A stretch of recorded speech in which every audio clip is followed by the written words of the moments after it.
তফসিল ঘোষণার পর ঢাকা ৮ আসনের সম্ভাব্য প্রার্থী শরীফ ওসমান হাদির উপর হামলার ঘটনায় উদ্বেগ জানিয়েছে নির্বাচন কমিশন। ইসির জরুরি বৈঠক শেষে কমিশনার আবুল ফজল সানাউল্লাহ বলেন, কেউ নির্বাচন বানচালের চেষ্টা করলে কঠোর হাতে দমন করা হবে। এদিকে নির্বাচনকে সামনে রেখে রাজনৈতিক দলগুলোর নেতাদের জন্য নিরাপত্তা প্রোটোকল সরবরাহ করা হবে বলে জানিয়েছেন প্রধান উপদেষ্টার দপ্তর। বিস্তারিত জানাচ্ছেন একরামুল হক সায়েম। ত্রয়োদশ জাতীয় সংসদ নির্বাচন ও গণভোটের তফসিল ঘোষণার একদিন পর গুরুতর হামলার শিকার হন ইনকিলাব মঞ্চের মুখপাত্র ও ঢাকা ৮ আসনের সম্ভাব্য প্রার্থী শরীফ ওসমান হাদি।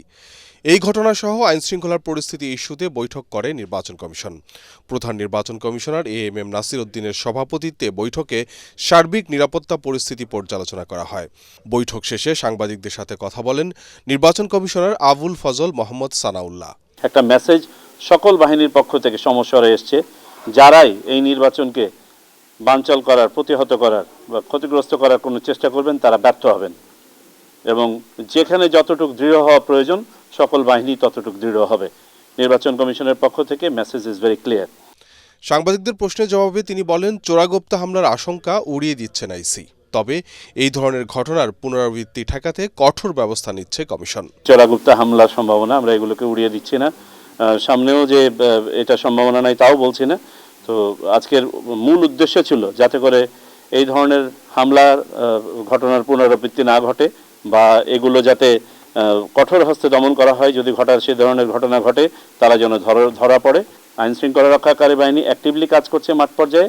চোরাগুপ্ত হামলার যে ঘটনাগুলো ইতিমধ্যে ঘটেছে সেগুলোর স্বরূপ নিরূপণ করা হচ্ছে। ভবিষ্যতে এগুলোকে প্রতিহত করার জন্য যথাযথ কার্যকরী ব্যবস্থা গ্রহণ করা হবে। ডেটারেন্স ক্রিয়েট করার জন্য অধিক সংখ্যায় চেকপয়েন্ট বসিয়ে সন্ত্রাসীদের কার্যক্রম লিমিট করা, তাদের চলাচল লিমিট করা, যেসব সন্ত্রাসীরা এখন বাইরে ঘুরে বেড়াচ্ছে তাদেরকে গ্রেপ্তার করা এবং আইনের আওতায় নিয়ে আসা, অবৈধ অস্ত্রসহ আপনার গোলাবারুদ যেগুলো আছে বাইরে, হারিয়ে যাওয়া অস্ত্র গোলাবারুদ যেগুলো আছে, যেটা আগেও বলেছে আজকে আবার পুনরাবৃত্তি করা হয়েছে, সেগুলোর ব্যাপারে অভিযান চালানো।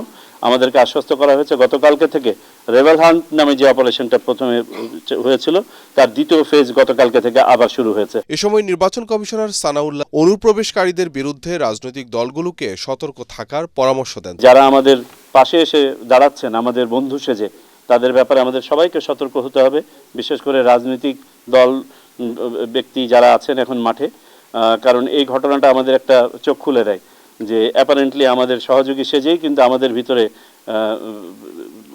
নাশকতাকারীরা, অনুপ্রবেশকারীরা থাকতে পারে, এবং এদের হাত থেকে যদি একটা ঘরের ভিতরে কোনো ঘটনা ঘটিয়ে ফেলে, এই ধরনের ক্লোজ প্রক্সিমিটিতে ঘটনা ঘটিয়ে ফেলে, তারপরে হয়তো তার বিরুদ্ধে ব্যবস্থা নেওয়া যাবে, কিন্তু ক্ষতি তো যা হবার তা হয়ে যাবে। এদিকে নির্বাচন সামনে রেখে রাজনৈতিক দলগুলোর নেতাদের জন্য নিরাপত্তার প্রোটোকল সরবরাহ করা হবে বলে জানিয়েছে প্রধান উপদেষ্টার দপ্তর। আগামী জাতীয় সংসদ নির্বাচন ও গণভোটকে সামনে রেখে এই ব্যবস্থা নেওয়া হচ্ছে বলে জানানো হয় এক বিবৃতিতে।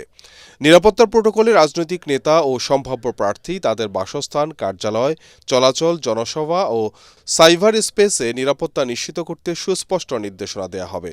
বিবৃতিতে আরও জানানো হয়, হাদির উপর হামলার ঘটনায় আরও কয়েকজন নজরদারিতে রয়েছে।